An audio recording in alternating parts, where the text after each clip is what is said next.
இந்திக்காரன் தான் எல்லாத்துலயும் இந்திக்காரனா இருக்கிறனால தான் அது பிரச்சனை அப்படின்ற மாதிரி பேசுறாங்களே. தனியார் மயம் தான் ஒரு பிரதான காரணம் சொன்னாலும் இந்திக்காரன் தான் எல்லா இடத்துலயும் இந்திக்காரன். தனியார் மயம்னா யாரு கொடுக்க போறாங்க? இன்னொரு ஹிந்திக்காரர் கொடுக்க போறாங்க.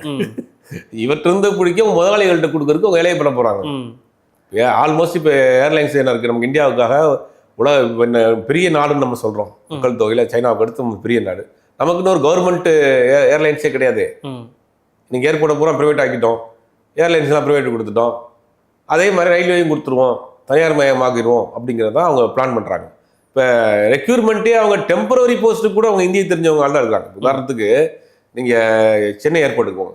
சென்னை ஏர்போர்ட்டுக்கு நீங்கள் டொமஸ்டிக் போகிறீங்க, சென்னையிலேருந்து கோயம்புத்தூரோ மதுரையோ தூத்துக்குடியோ சேலத்துக்கோ போகிறீங்க. நீங்கள் உள்ளே போகிறதுக்கு முன்னாடி உங்களை வந்து பாடா படித்து எடுத்துருவாங்க. அவங்களுக்கு இங்கிலீஷ் சுத்தமாக தெரியாது. டிக்கெட் கையில் வச்சுருப்பீங்க, பிரிண்ட் அவுட் போட டிக்கெட்டு. உங்கள் என்ன ஃப்ளைட்டில் போகிறீங்கன்னு நீங்கள் சொல்லுவீங்க, நம்பர் முதற்கொண்டு சொல்லிடுவீங்க. அவங்களால அது புரிஞ்சுக்கிற கூட முடியல. நீங்கள் போய் இப்போ கேமரா எடுத்துகிட்டு போய் நீங்கள் நின்னீங்கன்னா ஒரு 10 சண்டை நடக்கும். போகிறவங்க சண்டை போட்டே இருப்போம். நான் தான் என்ன இதுதான் ப்ரூஃபு அப்படின்னா கூட அவனுக்கு சொல்கிறது புரியாது. இங்கிலீஷ் பேசுறதுக்கு அது புரிஞ்சுக்கிறதுக்கு ரொம்ப கஷ்டப்படுறாங்க. சார்ட்டில் இருக்க பேரை பார்க்குறதுக்கு பார்த்தீங்கன்னா டெய்லி இந்த மாதிரியான பிரச்சனை நடக்குது. லக்கேஜ் கொண்டு வர்றது பிரச்சனை, ஏதாவது ஒரு பிரச்சனை என்ட்ரன்ஸில் நடக்குது.